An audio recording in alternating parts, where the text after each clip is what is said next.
Okay, so we'll start with the second lecture of mole concept today, and in the booklet we'll start with class assignment 2, the first problem. Calculate the total number of electrons in 28 grams of n minus 3. Right, this is the question given to us. 28 grams of n minus 3, and we have to calculate the total number of electrons in it. Right. So first, let's understand, if I have one single atom of n minus 3, okay, if I have one single atom of n minus 3, how many electrons does it have? Nitrogen on its own has 7 electrons, but it has 3 extra electrons because it has a minus 3 charge. So this has 10 electrons. One single atom of n minus 3 has 10 electrons, 7 of the nitrogen itself and 3 it has extra from outside. And what is the weight of one atom of n minus 3? One single atom of n minus 3 will weigh 14 AMUs from last class. I hope you know what AMU is, right? So one single atom of n minus 3 has 10 electrons and it weighs 14 AMUs. So if I had 1 mole of n minus 3, what would be its weight? Its weight would be 14 grams. So if I have 1 mole of n minus 3, that would weigh 14 grams. And that would mean how many electrons are present in 1 mole of n minus 3? This would be 10 moles of electrons. Or I can write this as 10 into Na electrons, right? Same thing. 1 mole is Avogadro number of particles. So 14 gram of n minus 3 has 10 moles of electrons. But what is the question asking us? The question is asking us how many electrons are there in 28 grams of n minus 3. So if 14 grams has this much, then 28 grams will have how much? Double of this. 28 grams would imply 2 moles of n minus 3, and that would mean 20 moles of electrons, right? Or I can write this as 20 into Na electrons, right? This could also be written like this. Sometimes the question might ask you, what is the total charge on, let's say the same question, 28 grams of n minus 3. Now here we have to be, what is the charge on one atom of n minus 3? The charge on one atom of n minus 3 is minus 3e. Minus 3e is the charge on one atom. And how much is this? I hope you know that E is nothing but the number 1.6 into 10 power minus 19 coulombs. That is all E is. So we say that the charge of an electron is minus E coulombs and the charge of a proton is plus E coulombs, right? E just is this number, coulombs nahi likhte. Just this number 1.6 into 10 power minus 19 is what represents E.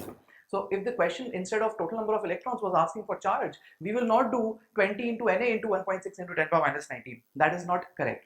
One atom has minus 3e charge. So this would be 14 AMUs. So 1 mole of n minus 3 would have how much charge? Minus 3e into Na coulombs of charge, and therefore 2 moles of n minus 3 would have minus 6e into Na coulombs of charge. Okay? And now you can replace E with 1.6 into 10 power minus 19, and that will give you the charge on 28 grams of n minus 3. Cool? Okay, moving on. Next, we will be talking about averages. Now, in class 9 and 10, you've definitely learned how to calculate a simple average. If I ask you, what is the average of 7 and 9, right? You can very easily say the average is 7 plus 9 by 2, and you will say that the average is 8, right? This is what we call a simple average. What if I asked you that, let's say there are 6 students in a class,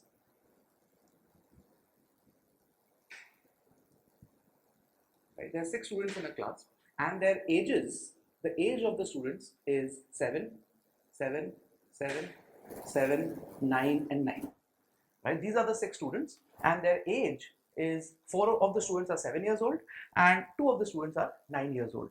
So if you are asked what is the average age of this class, then you will calculate a simple average. What would that be? That would be 7 plus 7 plus 7 plus 7 plus 9. You add all the ages of all the students and divide it, which is 6. So when you solve this, 7.6, right? So this is the average age of the class. But effectively, you have calculated the average of which two numbers? It is the average of 7 and 9. Now we can clearly see that the average is not 8 this time. The average is closer to 7. Why is the average closer to 7? Because there are more students whose age is 7 years and there are fewer students whose age is 9 years. So the average value is closer to 7 than 9. Okay? Another way we could have written this same expression is this. We could have also calculated this average as there are 4 students whose age is 7. So 7 years old, we have 4 students plus there are, or let me write it in the other way, there are 4 students whose age is what? Whose age is 7, right? Plus how many students whose age is 9? 2. So 2 students whose age is 9 divided by total number of students, 6, right? It is the exact same expression, 4 sevens and 2 nines divided by the total number of students, which is 6. This comes to the same value. This is also 7.6. But this method of calculating average, we say is the weighted average. You will study this in mathematics later on, but this is known as the weighted average, where these numbers, this 4 over here and this 2 over here, these are known as the weights. The number 4 and 2, these are known as the weights corresponding to 7 and 9. Now, ye 4, what does this 4 show us? This 4 shows us that the importance of the age 7 is more than the importance of the age 9. Right? The importance of the age 7 is 4 and the importance of the age 9 is 2. There are 4 students whose age is 7 and 2 students whose age is 9. This is known as weighted average. Now, how does this help us? In what part of chemistry do we apply this? We will use this to calculate the average atomic mass. You might have heard this, I'm sure all of you know this, that the atomic mass of chlorine we write as 35.5. Right? Now, this is very strange. Yes? We cannot have fractional protons and neutrons. This atomic mass here, 35.5, is supposed to be what? It is supposed to be the number of protons plus the number of neutrons. Yes, protons plus neutrons gives us the mass number, which is in this case fractional. So how is this possible?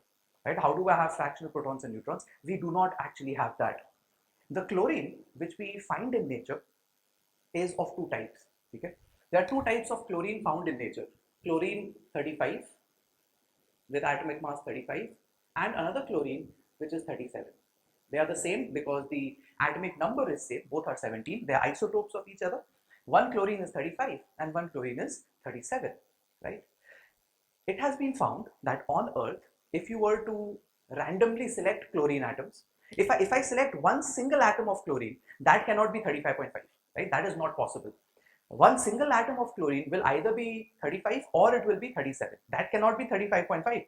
But where do we get this number from then? It comes from the abundance. The chlorine which is found on Earth, 75% of that chlorine is this one, chlorine 35, and 25% of it is this one, that is chlorine 37. So it is like if I were to randomly select 100 atoms of chlorine on Earth, not everywhere in the universe, if I were to randomly select 100 atoms of chlorine, I would find that 75 of them are this one and 25 of them are this one. So 75% is this chlorine and 25% is this chlorine. These numbers are also known as the abundances.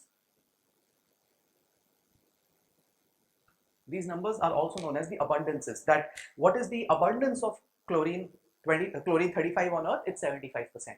तो अगर हम randomly 100 atom chlorine select करते हैं तो उसमें से 75 atoms इस ये वाला आएगा and 37 वाले का 25 atoms आएगा. That's the idea here. So can I not find out the average?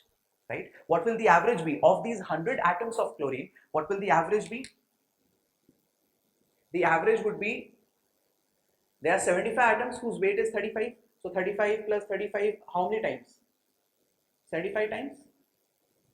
Yes or no? Right? 35 atoms whose weight is 75 plus 37 plus 37, how many times? 25 times? Divided by total number of atoms, which is 100. But instead of writing like this, let me write down the weighted average. This is represented as A bar. This is the average atomic mass.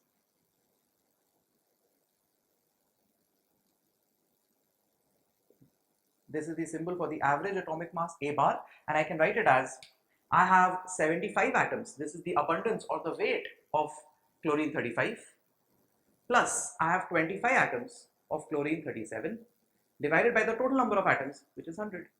This comes to 35.5, right? So this is the formula which we use for calculating average atomic mass. The abundances of the isotopes become the weights in our formula. The abundances for the isotopes become the weights in our formula. Is it okay? Right. Please solve question 4. All right, question number 4. We have 3 isotopes of iron, 54, 56 and 57, and the abundances or the weights of these are 5%, 90% and another 5%, right? So these are the isotopes of iron and these are its abundances. Now even without solving this question, I can immediately know what the average will be very close to. See, 90% of the iron present on earth is this isotope, the 56 one, right? So the average is going to be very close to 56. Yes or no? The average has to be very close to 56. So if I do the calculation, we will see that happen. I have 5 weight of the 54 isotope plus 90 weight of the 56 isotope plus 5 weight of the 57 isotope divided by total, which is 100. This comes to 55.95. Notice it is just 0.05 less than 56, right? It's very close to 56. So, many times these questions can be directly marked in the exam. You have to see which isotope has maximum abundance and the average weight is going to be closest to the weight of that isotope, right? Like if I tell you this, that hydrogen, if you see the periodic table closely, it has an average atomic mass of 1.0079. Yes, this is the average atomic mass of hydrogen, and there are 3 isotopes available. Hydrogen 1, which is called protium, hydrogen 2, which is called deuterium, and hydrogen 3, which is called tritium. Now looking at this value of the average atomic mass A bar 1.0079, we can automatically guess which isotope of hydrogen is most abundant. Which one is that? It is obviously this one, because the average is very close to 1. In fact, almost 99% of the hydrogen found on earth is protium. Yes, we have deuterium and tritium also, but 99% of the hydrogen on earth is this variety. It is the protium atom. Is it okay? Right. Continuing from here, we introduce the concept of average molecular mass. Average molar mass. Often represented by the symbol MAV, M average, or it is also written as molar mass of the mixture. M average, M mixture. This is how we represent the average molar mass. Right? I'll explain this with an example. Say I have a compound A whose molar mass is, and I have another compound B whose molar mass is 50 gram. Right? Now I mix A and B in a container. Right? Let's say I have the black dots are A and the blue dots are B. Right? So I have a mixture of A and B in a container. The molar mass of A is 30 gram, which means what? That 1 mole of A will weigh 30 gram. And molar mass of B is 50 gram, which means what? That 1 mole of B will weigh 50 gram. Okay. Now, I will take first this case, that say I have equal number of moles of A and B. Let's say I added 2 moles of A and 2 moles of B, right? This mixture A of AB is a homogeneous mixture and I have equal moles of both. So if I were to randomly select 1 mole of molecules from this mixture, because there are equal moles of A and B, I would end up with what? A 1 mole selection. A 1 mole selection of this would have what? the number of moles of A in that would be half, and the number of moles of B will also be half. Why? Because when I made this mixture, I put an equal number of moles. In that case, what would the average, what would be the molar mass of this 1 mole selection? The average molar mass would be what? I have half mole of A, so half into 30, plus half mole of B, which is half into 50. So this comes to 40 gram. So the molar mass, the average molar mass of this mixture would be 40 gram. But it is not necessary that I always have a situation like this. What if I did this? What if I mixed in this number of moles of A which I add is 5 moles, and number of moles of B is, let's say, 1 mole. Okay. Now, out of these 6 mole mixture, if I randomly take out 1 mole of substance, it is a homogeneous mixture. In that 1 mole which I take out, this 1 mole selection will not have equal number of moles of A and B. The number of moles of A is going to be more. In fact, if you when you study probability later, the probability of selecting a molecule of A is going to be 5 by 6, because every out of 6 molecules, 5 molecules is A, and the probability of selecting a molecule of B is going to be 1 by 6. Yes. So if I want to calculate the average molar mass or the molar mass of this mixture, there is a greater chance of selecting molecule A, right? Because it is present in higher numbers. So these moles, Na and Nb, essentially become weights while calculating this average. So the formula becomes number of moles of A into molar mass of A plus number of moles of B into molar mass of B upon total number of moles Na plus Nb. Very important formula. The average molar mass or the molar mass of the mixture is number of moles of one component into the molar mass of the component plus number of moles of second component into molar mass of that component. I can have more than 2 compounds in a mixture, 3, 4, 5, and then we just simply keep adding it. Number of moles of C into molar mass of C divided by total number of moles, Na plus Nb plus Nc, and so on. Is it okay? Very important formula for average molar mass or molar mass of the mixture.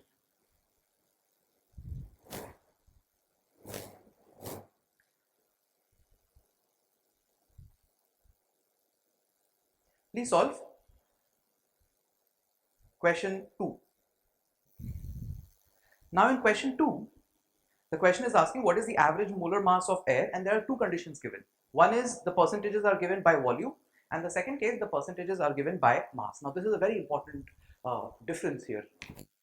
If someone tells you that air is 70% nitrogen and 30% oxygen, okay, this statement alone makes no sense. 70% nitrogen hai, okay, but according to what? Is it by volume or is it by mass, or is it some other parameter? Just percentage does not mean anything. But when the question says that air is 70% nitrogen and 30% oxygen by a volume, it implies that if I had 100 ml of air, then out of this 100 ml, 70 ml would be nitrogen and 30 ml would be oxygen. This is what it means. When percentages by volume is given, you will start with 100 ml. But if the same question had given you percentages by mass, you would start with 100 grams. That's the difference. Very important difference, right? So in 100 ml of air, 70 ml is nitrogen and 30 ml is oxygen. Now we studied in the last class that volume is directly proportional to number of moles. If there are more molecules, then there is more volume. It's simple, huh? Avogadro's law. If I have 1 mole of any gas, it occupies 22.4 liters of space at STP. So if I have 2 moles, it will occupy 44.8 and so on. So if the number of moles increases, the volume also increases, right? So volume and number of moles are directly proportional, which means that if the volume ratio is 70:30, then the mole ratio of these two will also be what? 70:30. Since the volume is in this ratio 70:30, the moles will also be in this ratio 70:30. So if I know the mole ratio, then what I can do is I can calculate the average molar mass of air. What will it be? It will be number of moles of nitrogen into molar mass of nitrogen plus number of moles of oxygen into molar mass of oxygen divided by total number of moles of nitrogen plus number of moles of oxygen. So this is going to be, how many moles of nitrogen do I have? 70. Molar mass is 28. How many moles of oxygen do I have? 30. Molar mass is 32 divided by total number of moles, 70 plus 30. Okay, you can solve this. This will give you the average molar mass when air is 70% nitrogen and 30% oxygen by volume. But if the same question was by mass, if air is this and this 70 and 30% by mass, it means that 100 gram of air will contain 70 gram of nitrogen and 30 gram of oxygen. This is what it means. If the mass ratio is 70 to 30, it does not imply that the mole ratio will also be 70 to 30. That's very important. This is the mass ratio, 70 gram of nitrogen and 30 gram of oxygen. If mass is given, we can calculate number of moles from it. What will we do? We will divide by molar mass. So this we'll have to divide by molar mass of nitrogen, and this will be divided by molar mass of oxygen. So the mole ratio is going to be what? This is 70 by 28 and this is 30 by 32. Very important. Is this ratio 70 to 30? It's not. Okay? I have 70 by 28 moles of nitrogen. I have 30 by 32 moles of oxygen. Okay? If I know the number of moles, I repeat, if I know the number of moles of nitrogen and oxygen, now I can calculate the average molar mass. So M average is going to be what? Number of moles of nitrogen, 70 by 28 into molar mass, 28 plus number of moles of oxygen, 30 by 32 into molar mass, 32. If you look carefully, what is the numerator essentially? 28 cut jayega, 32 cut jayega. The numerator essentially is 100 grams because that was the total mass of the mixture. 100 total weight divided by total number of moles. Total number of moles will be what? 70 by 28 plus 30 by 32. And this will give you the average. These two values are going to be different. Okay? So be very careful what the question is asking for. Is the question giving you the ratio by volume or is it giving you the ratio by mass? In both cases, the ratio by mole, which you have to subsequently calculate, will be different. Is it fine? Okay.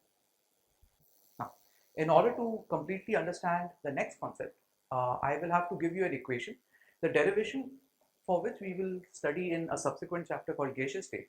This equation is known as the ideal gas equation. It goes like this.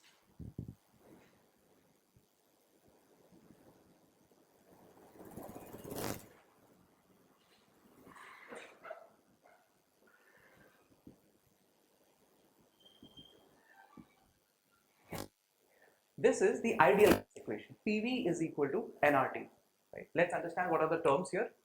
P here represents the pressure of the gas. Right? This is generally measured, the SI unit for pressure is pascals, but when we are using gas equations, we will generally measure it in ATM. ATM is atmospheres.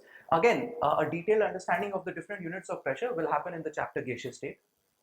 V represents volume of gas, right? Volume of gas is essentially the volume of the container in which we put it. But again, a detailed understanding of volume is again later in the chapter gaseous state. We generally measure it in liters. N, you know already, is number of moles. The unit is mole. T is temperature. Okay. Whenever we are using gas equations, we will always use Kelvin to measure temperature. I hope you know how Kelvin and Celsius are related. And then R is a new term for you.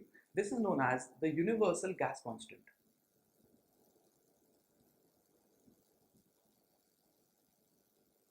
Okay. As the name indicates, it's a constant. So its value is fixed, but it can change according to the unit. Like for example, if I tell you 273 Kelvin, right? The same temperature can also be called 0 degrees Celsius, right? So 0 degrees Celsius and 273 Kelvin represent the same temperature but with different units. So R also has a fixed value, but that value changes if the unit changes, but the value is fixed, right? So if I use the unit liter atmosphere per mole Kelvin, then the value of R is 0.0821. When the unit is liter atmosphere per mole Kelvin, the value is 0.0821. If I convert it into SI units, When will I use SI units? When I have to use pressure in pascals, when volume is in meter cube. Yes, when pressure is in pascals and when volume is in meter cube, then the SI unit of R should be used. The SI value is 8.314, and then the unit becomes joules per mole Kelvin. This is the SI unit. Or we have another CGS unit. In that its value is 2. This is calories per mole Kelvin. Okay. This is 2 calories per mole Kelvin. Right? In entrance exams, we approximate these values. 0.0821 you will approximate to 1 by 12. 1 by 12 is 0.083. ठीक है, but ये school में use नहीं करना है. Do not use this value in school. But for fast calculations in entrance exams, if you have to use 0.0821 for R, you can approximate it to 1 by 12. If you have to use 8.314 for R, you can approximate it to 25 by 3. But please note, these are approximations. These are not the actual values. So these approximations are fast calculations. Do not use it in school. Do not use it in school. Right. Now from here we'll derive an expression, which is why I discussed this. Let me write the equation again. PV is equal to nRT. Now number of moles I can write as weight upon molar mass. So PV is equal to weight by molar mass into RT. I can write this. I take mass to the left hand side and volume to the right hand side in the denominator. So this becomes PM is equal to weight by volume into RT. Now we know what is weight by volume. Weight by volume is density. Yes. Weight by volume is density. So density of the gas becomes equal to how much? PM by RT. Important formula. The density of a gas can be calculated as PM by RT. Let's understand each term. P is pressure, M is molar mass of the gas, R is the universal gas constant, and T is temperature. This will give us the density of the gas. Is it fine? Okay. Now, given the formula for density, if I understand that the pressure and temperature are constant under identical conditions of temperature, or let's say if pressure and temperature are constant and R we already know is a constant, then what does the density depend only on? It depends only on molar mass. So if P and T are constant, we can say that the density of a gas is directly proportional to the molar mass of the gas. But when is this valid? When pressure and temperature are constant, then this is valid, that the density will be directly proportional to its molar mass. Right? Now, we'll understand a concept called relative density, RD. Relative density, RD. Write down the definition of relative density. The density of a gas measured with respect to a reference gas, the density of a gas measured with respect to a reference gas under similar conditions of pressure and temperature. The density of a gas measured with respect to a reference gas under similar conditions of pressure and temperature. So what relative density is? Relative density is density of the gas with respect to density of a reference gas. Yes, density of a gas with respect to density of a reference gas. This is the definition of relative density. But how much can I write this as? The definition also says that pressure and temperature are same. For both measurements, the pressure and temperature are same. So what does density be directly proportional to only? It only is directly proportional to molar mass. So density of gas upon density of reference gas can also be written as molar mass of the gas upon molar mass of the reference gas. We can write this, right? So based on this expression, please solve question number 5. Okay, question 5. Calculate the density of SO3 gas with respect to methane gas. So density of SO3 with respect to density of methane. So using the relation we just derived, I can simply write this as molar mass of SO3 upon molar mass of methane. Molar mass of SO3 is 80 gram. Molar mass of methane is 60 gram. So this becomes 5. Please note, relative density does not have a unit. right? There's no unit for relative density. It's 5. Okay. Next, let's understand the definition of vapor density. We write it as Vd, vapor density. Write down the definition, please. It is the relative density of a gas measured with respect to hydrogen gas. It is the relative density of a gas measured with respect to hydrogen gas, right? So the difference between relative density and vapor density is that here I can have any reference gas. In case of vapor density, the reference gas is specified and it is hydrogen. So by definition, what will vapor density be? It will be density of the gas upon density of the reference gas. And what is the reference gas? The reference gas is hydrogen, yes, which I can now write as what? Molar mass of the gas upon molar mass of hydrogen, because obviously the measurements are being made under identical conditions of pressure and temperature. It is directly proportional to molar mass, so this can be written like, and what is the molar mass of hydrogen? 2 grams. So this becomes molar mass of the gas upon 2. So this gives us a very important result. Vapor density is molar mass of gas by 2. So I can write 2 into vapor density is molar mass of the gas. You might have used this formula in class 9 and 10 also. Important formula. 2 into vapor density is molar mass of the gas. Based on this expression, please solve question number 6. In question 6, it's given that a gas SOX has vapor density 40. Calculate the value of X. So, if vapor density, then I can say molar mass of the gas will be how much? Twice vapor density, 80 grams. Yes. So the molar mass is 32 plus 16 into X. That is the molar mass. I have X atoms of oxygen, and this is going to be how much? 50. So from here we'll get X is equal to 3. Right? Straightforward. From here we get X equal to 3. Okay. Next concept. Okay. Let's understand what a molecular formula means.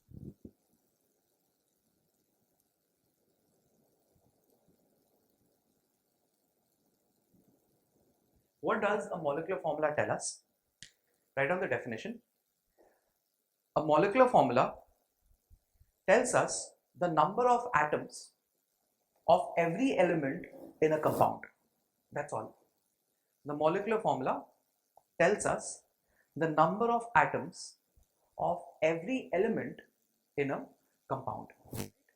So if I have, let's say, this compound, right? This is a sugar, glucose, let's say, C6H12O6. Now this molecular formula C6H12O6 tells us what? It tells us that in one molecule of glucose there are 6 atoms of carbon, 12 atoms of hydrogen and 6 atoms of oxygen. That is the information which the molecular formula tells us.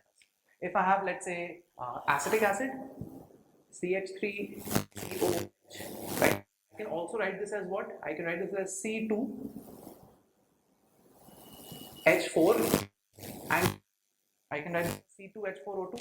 So what does the molecular formula of acetic acid tell me? That one molecule of acetic acid has 2 atoms of carbon, 4 atoms of hydrogen and 2 atoms of oxygen. Right? That is the job of the molecular formula. It tells me the number of atoms of every element in a compound.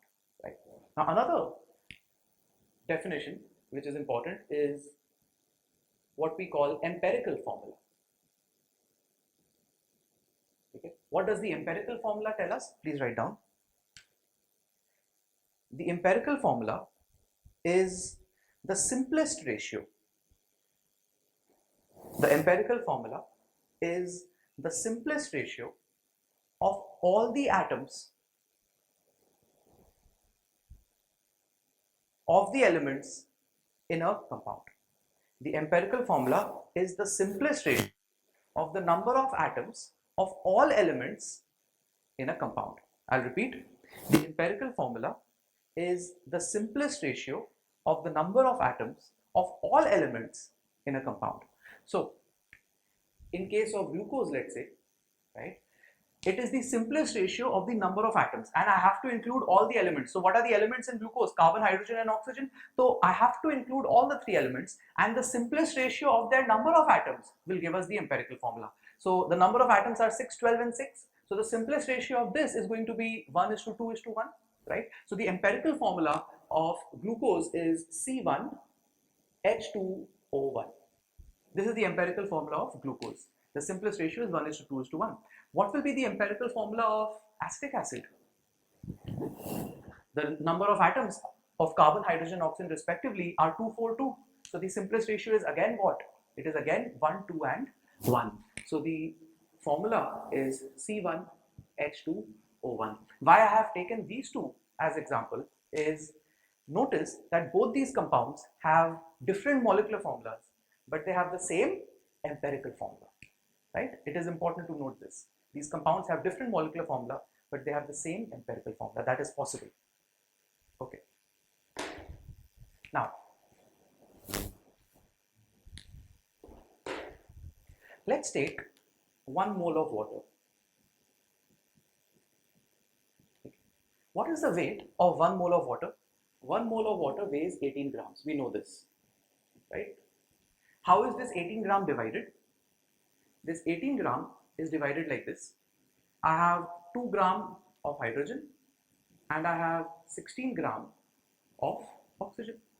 Yes, so out of this 18 gram which makes up water, 2 gram is hydrogen and 16 gram is oxygen. So what is the percentage of hydrogen by mass? What is the percentage of hydrogen by mass?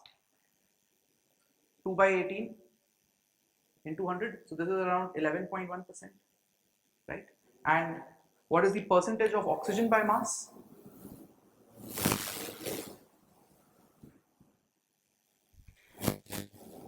(16 by 18 into 100), so this comes to around 89.9%, right? If the percentage of hydrogen by mass is 11.1% and the percentage of oxygen by mass is 89.9%, this is going to be true no matter how much amount of water you have, right? What I mean to say is, say I have a bottle of water here, right? And let's say that bottle of water is 1 kg. 1 liter pani ka bottle is approximately 1 kg. That is 1000 grams. Now, if I ask you, in that 1000 gram of water, what is the weight of hydrogen present? 11.1%.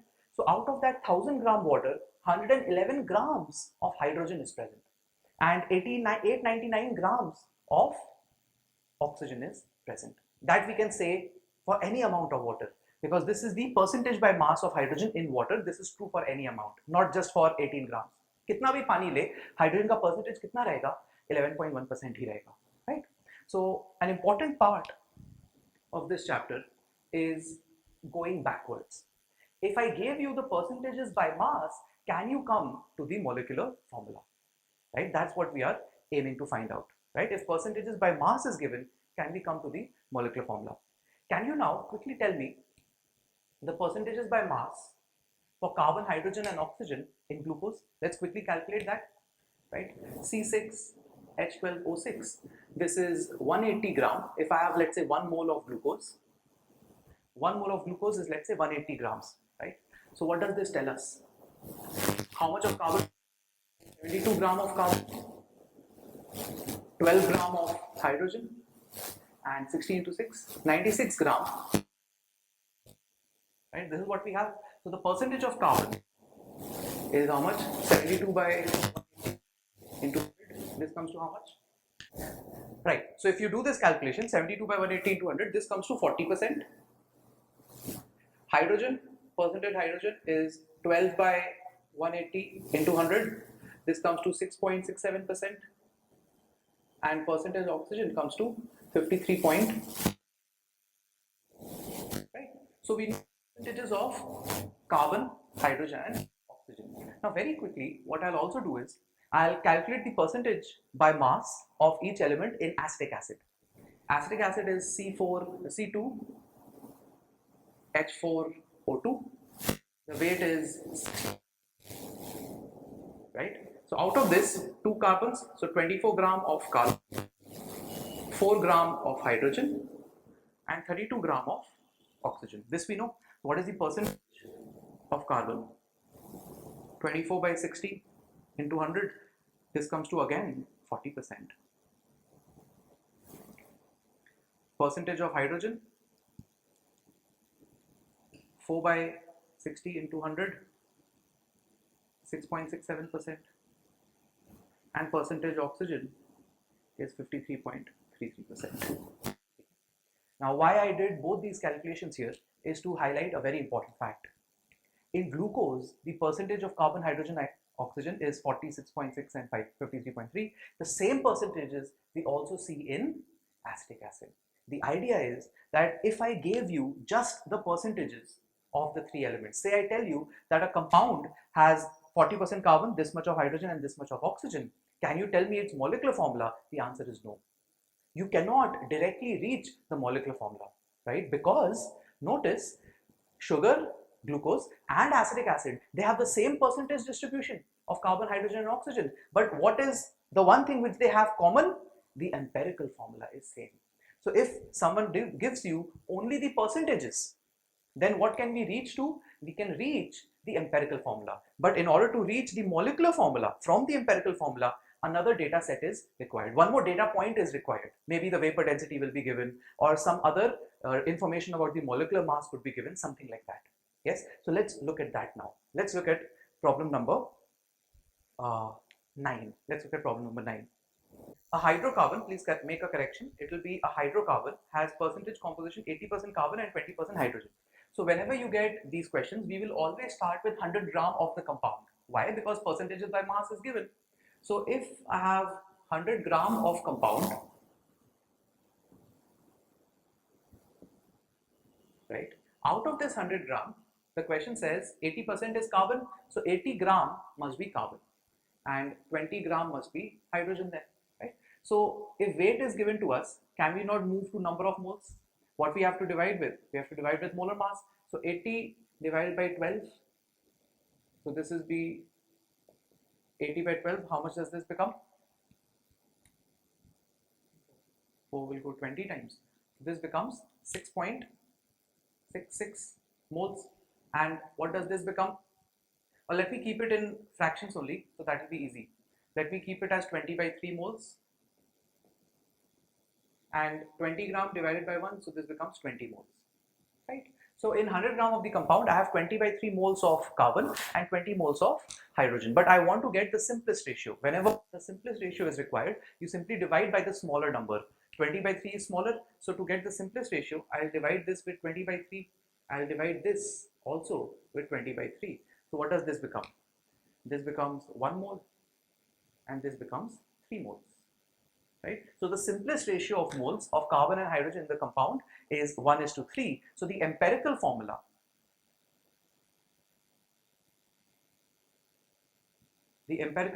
is CH3, right? If you are given percentages of elements in a compound, this is as far as you can reach. You can at max come to the empirical formula, but to get to the molecular formula, you need another data. कुछ और चाहिए तभी तुम molecular formula में जा सकते हो. Now, obviously, the empirical formula can be converted into the molecular formula when we multiply it by some factor n, right? How do we calculate this factor n? This factor n is the molecular formula weight upon the empirical formula weight. Okay. The question must have some information which gives you the molecular formula weight. Now, empirical formula is CH3. So what is the empirical formula weight which we can calculate from here? 12 plus 3, 15. The empirical formula weight is 15. The question has specified the vapor density, right? The molecular formula weight or the molar mass, molecular formula weight or molar mass is going to be twice into vapor density. Vapor density is given as 15, so this becomes 30. This becomes 30. Now this helps us get n. So n is 30 by 15, 2, right? So we can get the molecular formula. The molecular formula is twice into the empirical formula. So it's twice CH3. The molecular formula is going to be C2H6. This is our answer. The molecular formula of the compound is C2H6. at 6. Please note here that if this extra information about the vapor density was not given, then we could have at max reached the empirical formula, but we could go on to the molecular formula after that. One more data is required to go from empirical to molecular formula. Is it okay? Right. Please solve question 10 and 11. Please solve question 10 and 11. Question 10. I take 100 gram of the compound. The question says that it contains 26% by mass of nitrogen. So out of this 100 gram, 26 gram is nitrogen and the remaining 74 gram is oxygen, right? If I know the weights, I can get number of moles. I have to simply divide with molecular mass or molar mass. So if I have been given weight, I can get to number of moles if I divide with molar mass, right? So what is the molar mass of nitrogen atom? 14. So this will be divided by 14 and this will be divided by 16. So how much is 26 by 14? Let me just solve.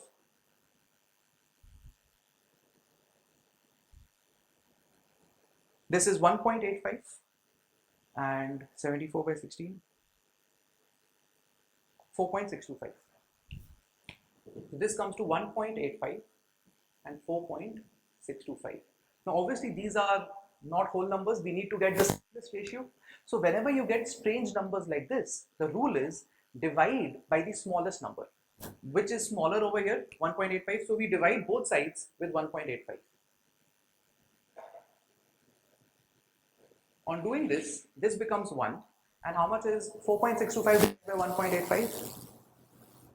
This becomes 2.5. Right? Please do not round off this 2.5. Isko 2 ya 3 mat karo. We still have more simplification to do. We will now multiply this with 2 to get the simplest ratio. So this becomes 2 and 2.5 into 2, this becomes 5. So this gives us the empirical formula as N2O5. This is the answer, right?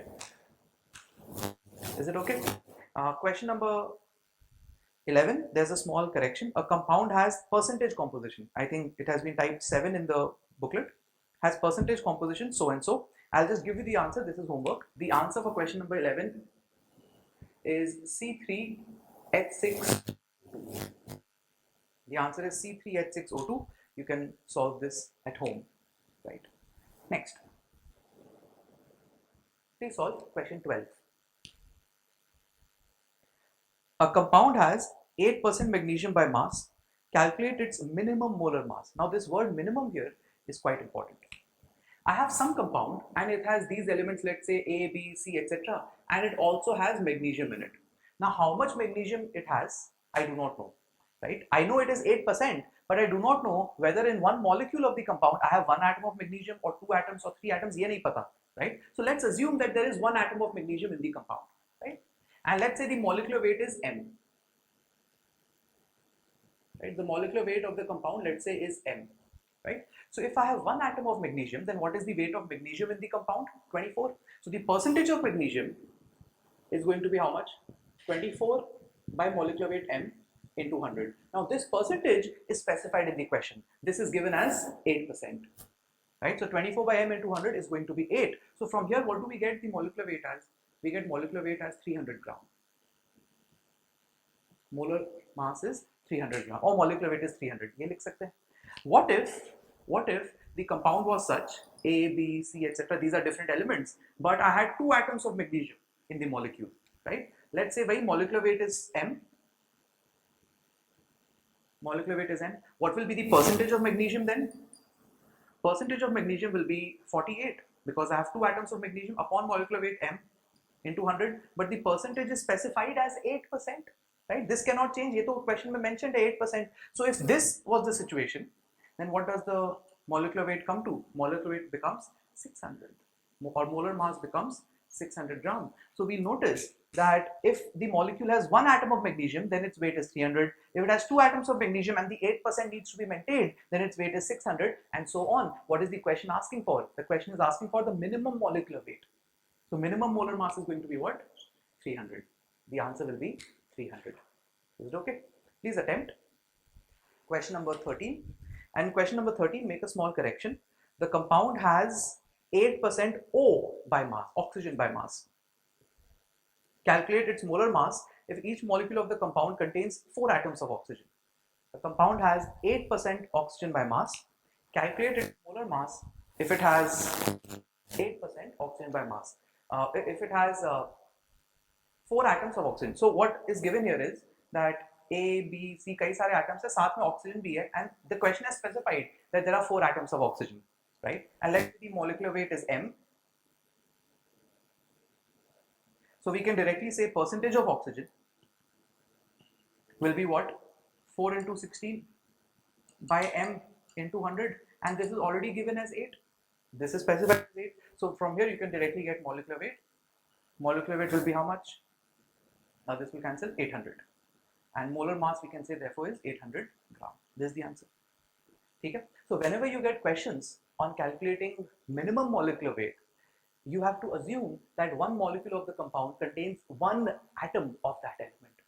I repeat, whenever you get questions on calculating minimum molecular weight, assume that one molecule of that compound contains one atom of that element, right? Jiska percentage diya hua hai, and then you will be able to get your answer.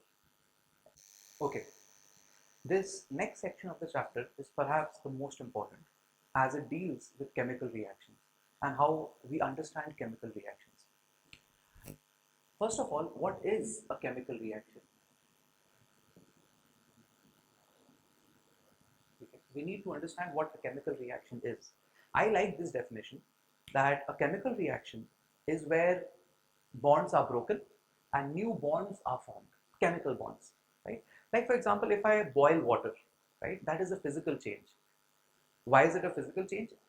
The water molecules have gone farther apart from each other. The water has converted from liquid state to gas state, but has the bond between oxygen and hydrogen been affected? No. Those chemical bonds are intact, and because those chemical bonds are intact, I do not call it a chemical reaction, right? When will I call it a chemical reaction? Let's say we do electrolysis of water, and then the bond between oxygen and hydrogen breaks. Water gives hydrogen plus oxygen, right? So that is a chemical reaction. New bonds between HH are formed, new bonds between OO are formed, and the old bonds between O and H are broken. Now what I will be doing is I will be taking a reaction, the formation of ammonia using nitrogen and hydrogen, and I will be explaining this next concept. Say I have this reaction, nitrogen N2 plus H2 giving NH3, ammonia. Okay. Nitrogen and hydrogen reacting to form ammonia. This is a chemical reaction. How can I say it's a chemical reaction? I can say it's a chemical reaction because the nitrogen molecule looks like this. We have N triple bond N, right? These bonds are broken. The hydrogen molecule looks like this. H single bond H. This bond is also broken. What does ammonia look like? Ammonia look like this.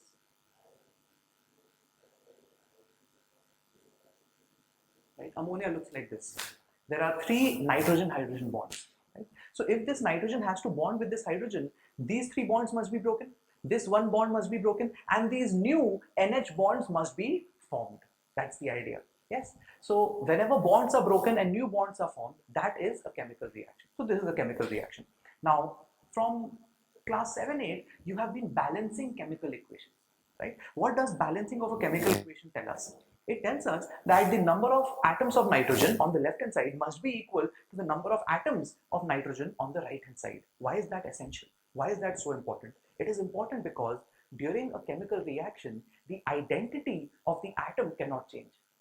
अगर हम एक nitrogen atom के साथ शुरू करते हैं तो chemical reaction के दौरान, केमिकल रिएक्शन के बाद, at all times the nitrogen atom will remain nitrogen. What changes in a chemical reaction is its association. First it was bonded to another nitrogen, now it is bonded to a hydrogen. Its association has changed, but what does it remain? It remains nitrogen only. वो अभी भी nitrogen ही रहेगा. उसका molecule, वो जिस molecule का हिस्सा था वो बदल गया है, बट उसका अस्तित्व चेंज नहीं होता, वो अभी भी नाइट्रोजन एटम ही रहेगा.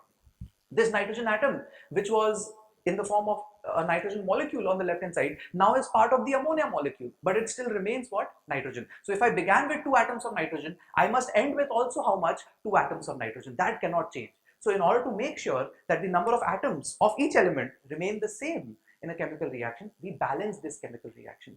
On balancing, what do we get? I put a 1 here, 3 here, and 2. Yes, 1, 3, and 2. This you've done as children also, that this is the balanced chemical equation.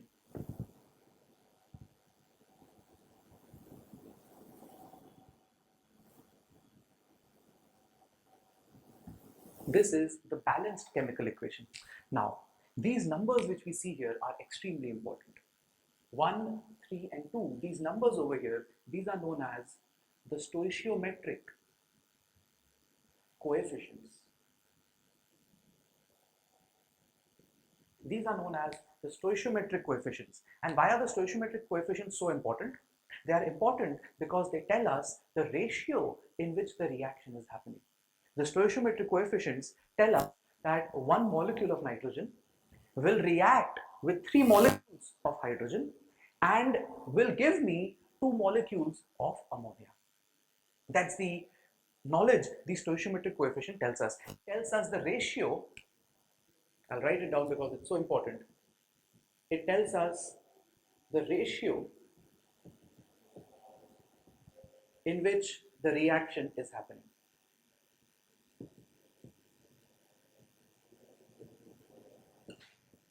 Okay. It tells us the ratio in which the reaction is happening. Please note, it does not tell me that I have 1 mole of nitrogen. ये वो नहीं बता रहा. This 1 over here does not mean that I have 1 mole of nitrogen. It means that if I had 1 mole, अगर 1 mole होता, then it would require 3 moles. But इसका मतलब ये नहीं है कि 1 mole है. Right? I hope you understand this difference. 1:3 is the ratio in which nitrogen and hydrogen will react to form ammonia. Right? It does not tell us the actual amount of nitrogen or hydrogen present with us. Right? So this coefficients can be fractional also. Right? Because they are not absolute amounts. They are telling us the ratio. So if I ask this question, and I will be using this same equation to frame all my questions. If I ask you this question, N2 plus 3H2 giving 2NH3. Okay? If I tell you that I have begun my reaction with 5 moles of nitrogen, right? How many moles of hydrogen will be required? What is the answer? The answer is simply unitary method. Unitary method क्या है? 1 mole of nitrogen requires 3 moles of hydrogen. So 5 moles will require how much? 15 moles. So in order to completely react 5 moles of nitrogen, I need 15 moles of hydrogen. Yes? Now, so initially at the beginning of the reaction, let's say I do not have ammonia. This is 0, right? And what I'll also do is I'll give you an analysis in the physical sense. I have a container and this is put on a weighing machine also. This is used to measure pressure and this is used to measure weight, right? This is a weighing machine. So right now at T equal to 0, what do I have? I have 5 moles of nitrogen and 15 moles of hydrogen. So I have hydrogen in the container 15 moles and I have nitrogen in the container 5 moles. Can you tell me what is the weight measured in this weighing machine right now? कितना होगा? 5 moles of nitrogen weighs how much? This is the same as 5 into 14. Yes, so this is the same as 5 into 28. 5 into 28. 28 into 5 is 4, 130. There's 130 gram. Yes. Sorry, 140 gram. 5 to the 10. There's 140 gram. And how much is the weight of the hydrogen? 15 into 2. This is 30 gram. Right? So the total weight which is measured right now in this container is 170 gram. Right? We have 140 gram of nitrogen and 30 gram of hydrogen. Now, when this reaction is completed at T equal to T, what will happen? All the nitrogen is completely gone, so this is 0. All the hydrogen is consumed, so this is 0. देखो, ये पूरा खत्म हो गया, ये पूरा खत्म हो गया, right? And what will be formed in its place? बनेगा क्या? Ammonia. How much ammonia will be formed? Again, we will use unitary method. 1 mole of nitrogen can form 2 moles of ammonia. 5 moles will form how much? 10. 1 makes 2, so 5 will more make 10.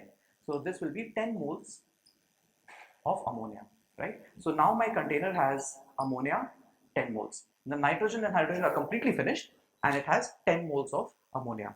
What is the mass of 10 moles of ammonia? 10 mole of ammonia will weigh how much? 10 into 17, which is the molar mass of ammonia. So 10 into 17, this becomes how much? 170 gram. Yes. So while the reaction is taking place in this container, what will be the reading on the weighing machine? The weighing machine reading will remain same. This is the law of conservation of mass. That when a chemical reaction is happening, the mass cannot change. जितना nitrogen hydrogen अंदर था वो अपने से टूट के दूसरे से मिल रहा है, right? The bonds are being broken and new bonds are being formed, but the total mass of the reaction mixture cannot change. At the starting of the reaction, in the middle of the reaction, 75% completion, 100% completion, at any point in time, the total mass must remain constant. We started with 170 grams all throughout the reaction, and at the end, we will have how much? 170 grams. This cannot change, no matter where we are in the reaction, right? But what about pressure? What about pressure? We saw the gas equation, PV equal to nRT. Now, if this container is fixed in size, then volume is constant, R is a constant, and let's say the temperature is also constant. If these three things are constant, we can say that the pressure is directly proportional to what? Number of moles. The pressure exerted is directly proportional to the number of moles. How many moles did we have initially? We had 5 plus 15. We had 20 moles of gas initially. And finally, how many moles of gas do we have? 10 moles. So if the number of moles becomes half, then what will happen to the pressure? The pressure will become half. So let's say if I began with, let's say, 4 atm, then by the end of the reaction, the pressure measured will be only 2 atm. Okay? As the reaction goes forward, the pressure will decrease, because the number of moles of gas are decreasing. We are going from 20 moles to 10 moles of gas. But what will happen to the mass? The mass will remain constant. Okay? So what does this 1:3 tell us? This 1:3 tells us that 1 mole of nitrogen would react with 3 moles of hydrogen. It tells us the ratio in which the molecules react. It tells us the ratio of moles. Very important. It tells us the ratio of moles. So, tell me the answer to this question. Same equation, N2 plus H2 giving ammonia. Okay. At T equal to 0, I take 10 gram of nitrogen. Can you tell me how much hydrogen will be required?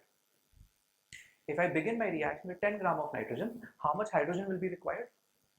If you have answered 30 gram, then this is one of the most common mistakes which students make, and this you have to learn to avoid, right? The answer is not 30 grams. Why? Nitrogen and hydrogen react in the ratio 1:3 by mole. It is not a 1:3 ratio by mass. ये जो stoichiometry 1 और 3 दिख रहा है यहाँ पे, this is not telling me that 1 gram of nitrogen reacts with 3 gram of hydrogen. That is not what it is saying. What is it saying? It is saying that 1 mole of nitrogen would react with 3 moles of hydrogen. It is a mole ratio, it is not a mass ratio. So if you've answered this as 30 grams, please check yourselves. How will we get the weight of hydrogen required to react with 10 gram of nitrogen? We will convert it to moles. 10 gram of nitrogen means how many moles of nitrogen?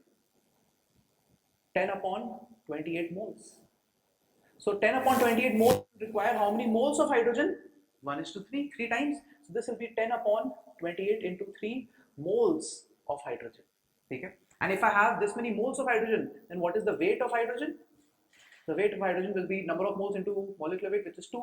So 10 by 28 into 3 into 2. I think this comes to around 2.4 gram. Right? Please note, the ratio in which nitrogen and hydrogen are reacting is not 1:3. It is 10 gram reacts with 2.4 grams. 10 gram reacts with 2.4 grams. Please, this is not 1:3. 1:3 is the ratio in which the moles react. It is not the ratio in which the mass reacts. Right? It is the ratio of moles, not the ratio of mass. Is it fine? Okay. Next. What if I ask you this question?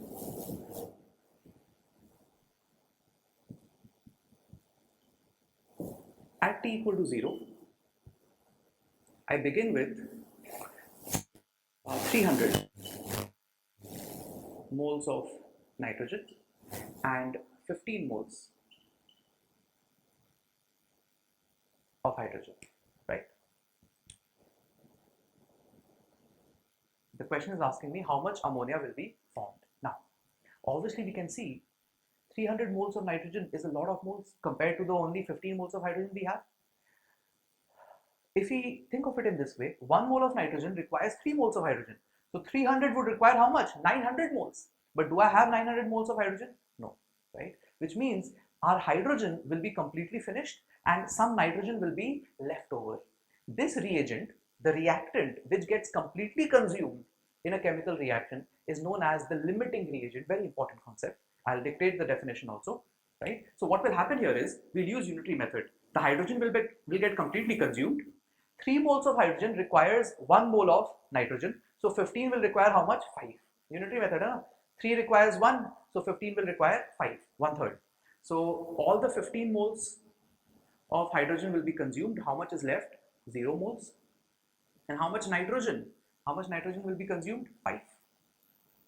So at the end of this reaction, T equal to T, let's say, nitrogen left will be 295 moles. And hydrogen left will be 0. So this reagent, which is completely over at the end of the reaction, is known as the limiting reagent.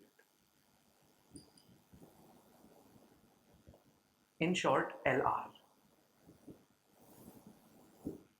Okay. And this reagent, which is left after the reaction, is said to be in excess. Write down the definition of limiting reagent. The reagent which gets completely consumed at the end of a reaction is known as the limiting reagent. The reagent which gets completely consumed at the end of the reaction is known as the limiting reagent. So in this case, hydrogen is our limiting reagent, and the reagent which is left in excess is said to be in excess. जो बच गया उसको बोलते हैं that is in excess, and which is completely consumed we say is the limiting reagent. Now, what we need to understand is how much ammonia will be formed, right? That is the question. Ammonia initially was 0, so how much ammonia will I get? Tell me this, if instead of 300 moles of nitrogen, if I made it 500 moles, right, would the amount of ammonia which I get change? No, it would remain the same, right? Because मेरे को जरूरत कितना था nitrogen का? 5 ही मोल तो चाहिए था. मैंने ऑलरेडी 300 प्रोवाइड कर रखा है. अब 300 के बदले इसको 500 भी कर दे तो कोई फर्क नहीं पड़ेगा. मेरे को चाहिए कितना? I need only 5. So if I change this amount, then that is not going to affect the amount of product formed. What will the amount of product depend on? It will depend on the limiting reagent. The limiting reagent will control how much product is formed. So again, we will use unitary method. 3 moles of hydrogen forms 2 moles of ammonia. So 15 moles will form how much? So this comes to 10 moles. Okay, this comes to 10 moles. So at the end of the reaction, I will be left with 295 moles of nitrogen, nothing of the hydrogen, it is the limiting reagent, it will be completely consumed, and 10 moles of ammonia. How did I get this 10? Unitary method. 3 gives 2, so 15 will give 10, right? 3 से 2 मिलता है तो 1 से 2/3 मिलेगा, तो 15 से मिलेगा 2/3 into 15, 10, right? So make another note here, very important point, that the amount of product formed depends on the limiting reagent. Please write this down. The amount of product formed depends on the limiting reagent. Very important concept of limiting reagent, right? Okay, so if you've understood this part, answer this question. Same reaction, nitrogen and hydrogen reacting to form ammonia. And let's say I tell you that at T equal to 0, I have 84 grams of nitrogen and 20 grams of hydrogen. Okay? How much ammonia will be formed? Can you tell me which is the reagent which is in excess? 84 gram of nitrogen and 20 gram of hydrogen. If you thought nitrogen is in excess, then that is wrong. Okay? Let's understand why. The ratio is 1:3 by mole. It is not 1:3 by mass. It is not that 84 gram of nitrogen, 252 grams of hydrogen. That is not the case. 1 mole of nitrogen requires 3 moles of hydrogen. So let's convert first into moles, and only then we can answer which reagent is excess and which reagent is limiting, right? So 84 gram of nitrogen is how many moles of nitrogen? 84 by 28, this is 3 moles of nitrogen. And 20 gram of hydrogen is how many moles of hydrogen? 20 by 2, so this is 10 moles. This is 10 moles. And now understand, 1 mole of nitrogen requires 3. So 3 moles of nitrogen would require how much? 9 moles. हमें 9 mole hydrogen का जरूरत था. But how much do I have? So the hydrogen is in excess. The hydrogen is in excess. Even though it is lesser in weight, it is still the reagent in excess. Please note this. Just because its weight is less does not mean it will be the limiting reagent. Here, the 84 gram nitrogen is the limiting reagent. This is the limiting reagent. And this 10 mole of hydrogen is in excess.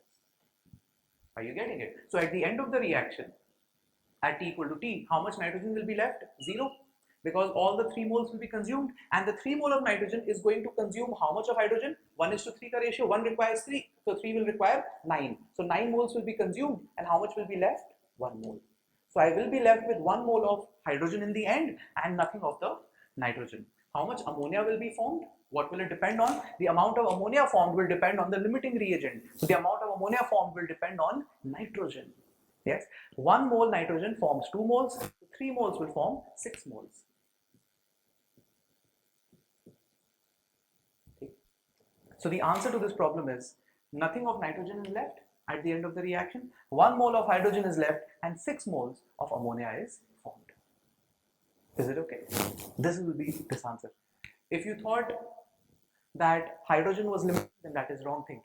Please, very important, stoichiometric coefficients tell us the ratio of moles, not the ratio of mass. Right.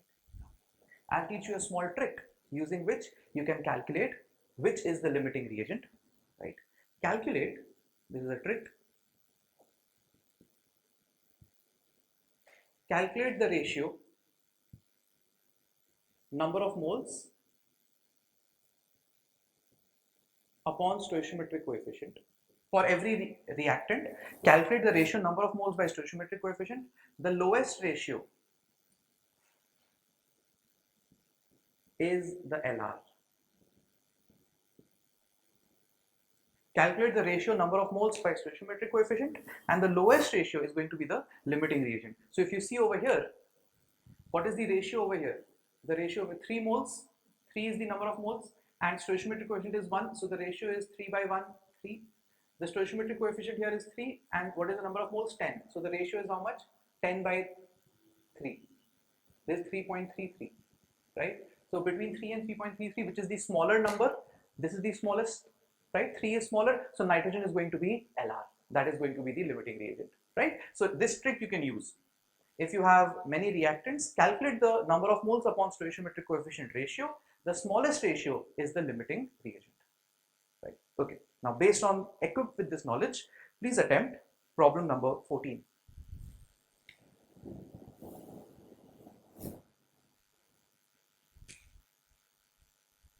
Okay. Now, in question 14, the question is asking what volume of oxygen gas is obtained by heating 4 moles of KClO3 at STP. Now, the heating of KClO3 is a reaction which is in your syllabus. You might not know this reaction right now, which is fine, but later on you will automatically know it. I'll give you the reaction for this. KClO3 on heating gives KCl plus O2. This is the reaction. And the question is saying that at T equal to 0, I have 4 moles KClO3. What will be the volume of oxygen obtained at STP? So first of all, before solving problems on mole concept, you have to balance the equation.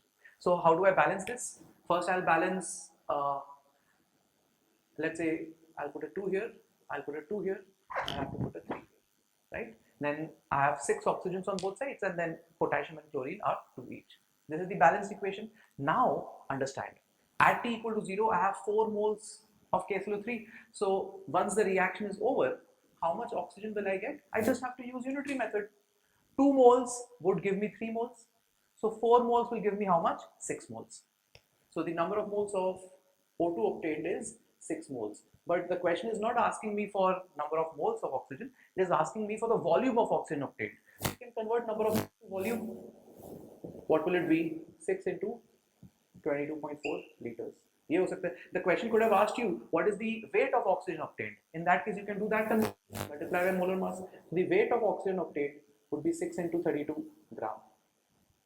Right? So whatever the question is asking you, you can convert to that very easily. But how do we get moles of oxygen? Using stoichiometric coefficient, unitary method. 2 मोल से 3 मोल मिलता है, तो 4 मोल से 6 मोल मिलेगा. 6 मोल oxygen का volume इतना होगा, wait इतना होगा, and so on. Right? Very important. Next, please attempt question number 15. What mass of oxygen is required for complete combustion of 1.5 moles of benzoic acid? I'll write down the equation for you. Benzoic acid is this: C6H5COOH plus O2. The reaction is this: on combustion it gives CO2 plus H2O, right? Balancing of combustion reactions for organic compounds, the trick is this: first balance carbon, then hydrogen, and then oxygen, CHO. If you follow balancing in this order, it will be much easier. Let's see how. How many carbons on the left? 6 plus 1, 7. So the right hand side must also have 7 carbon, so I'll put a 7 here. Right? No problem. Notice the carbon is balanced. This is the only compound with carbon on the right hand side, so it will have to be balanced like this. Next, let's balance hydrogen. How much hydrogen on the left? 5 plus 1, 6. So I'll have to put a 3 here. Hydrogen is also balanced, H. And in the end now, I will balance oxygen. Now, how much oxygen do I have on the right hand side? 7 2s are 14 plus 3. 17 oxygens on the right hand side. So I need 17 oxygens on the left hand side. Yes. For 17, notice 2 are already consumed here.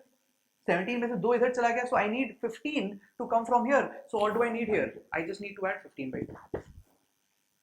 That gives me 17 oxygen on the left hand side. This is allowed. I can use 15 by 2 over here because this is not molecules. I cannot have 15 and a half, 7.5 molecules. But this is what? This is simply a ratio. It means that if I had 1 mole of benzoic acid, it would require 7.5 moles of oxygen. Since it is a ratio, it can be fractional. Now, what is the question asking me? What mass of oxygen is required for complete combustion of 1.5 moles of benzoic acid? At T equal to 0, I have 1.5 moles of benzoic acid. How much oxygen will be required? So we'll do unitary method.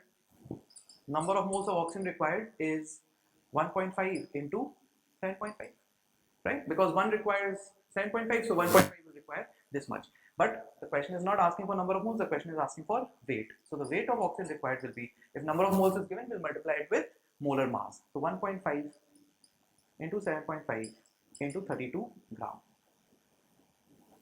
That's it. I think this will come to 360 gram. You can solve this. This will come to 360 grams. Is it fine? Okay. So this is question number 15. Next, we need to understand the concept of efficiency. Efficiency is represented by the symbol eta. Now, efficiency is simply the amount obtained. This amount can be in terms of volume, it can be in terms of number of moles, it can be in terms of mass, anything. Amount obtained upon amount expected into 100. Amount obtained upon amount expected into 100. This is one way to write it, or you can also think of it in this way. It is the amount obtained experimentally. Amount experimental, मतलब actual में कितना मिला upon amount theoretical into 100. You can write it in this way also, right? It's like this, you know, suppose you're doing a combustion reaction and you expected to get 10 moles of carbon dioxide, right? But after the combustion reaction, on actually performing the combustion reaction, you see that you got only 8 moles instead of the 10 moles. Now, why can this happen? Maybe your sample was impure, maybe the combustion process was inefficient. Many reasons can be present, because of which you might not get the exact amount which you expected or which you theoretically calculated. So we calculate the concept of efficiency, right? So how much will be the efficiency? If you were expecting 10 moles and you got 8 moles, then the efficiency of that reaction is 80%, right? 8 by 10 into 100. So that's the whole idea. Based on this, we will solve this question, question number 17 of the booklet. Now it's important to understand and frame the question, because this might seem a little complex. What minimum mass of carbon is required to form CO which can completely reduce 3.2 kg of Fe2O3 if the yield for the combustion reaction is 80%? So let's understand that. Carbon is being combusted to give carbon monoxide. This carbon monoxide is being used to reduce Fe2O3.